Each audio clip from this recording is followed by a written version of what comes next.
Hello and welcome to Supply Chain Weekly, brought to you by Sphere Management, your source for all supply chain and logistics news. My name is John, and today is Monday, March 13th, and this week we have stories from the world of automation, investments, and emissions. Links to all of the stories will be provided in the description. If you like what you see today, make sure you like and subscribe so you never miss an episode, and let me know what you thought of today's stories. Let's jump right in. Last week we talked about how a few startup companies are wasting no time when it comes to autonomous freight development.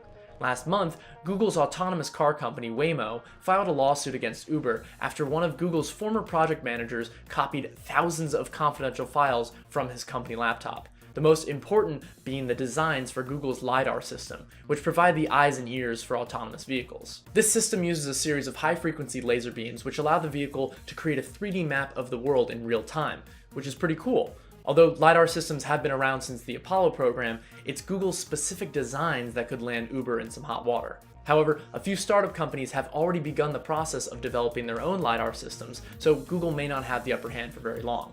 In other autonomy news, Volvo recently tested their very own self-driving freight trucks on a very busy highway in LA, and it was a success.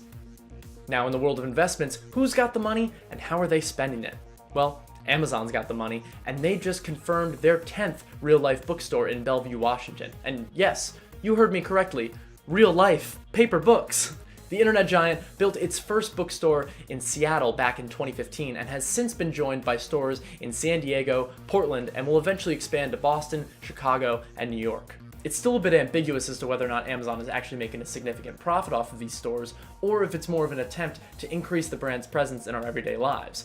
Either way, if you're like me and you have a habit of buying more books than you have time to read, then this is a worthwhile experiment on Amazon's part, and everyone's a little bit happier. In other news, Samsung is planning to invest $300 million in US production in a response to President Trump's commitment to American jobs and American businesses.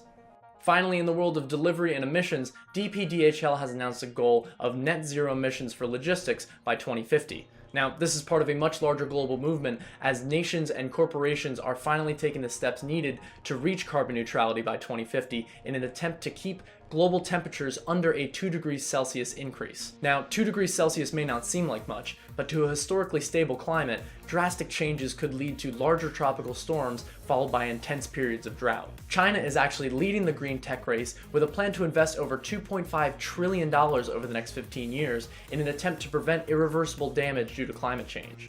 With this in mind, DHL has already begun to move forward with its City Hub program, which I mentioned last week, which plans to replace traditional city delivery vehicles with clean, quiet, carbon-free vehicles. This has been Supply Chain Weekly, brought to you by Sphere Management, your source for all supply chain and logistics news. My name is John. Links will be provided to all of the stories mentioned today in the description. If you have any questions or any comments on what I talked about today, please leave a comment down below. Make sure you like and subscribe so you never miss a story, and we will see you next week. Thank you very much.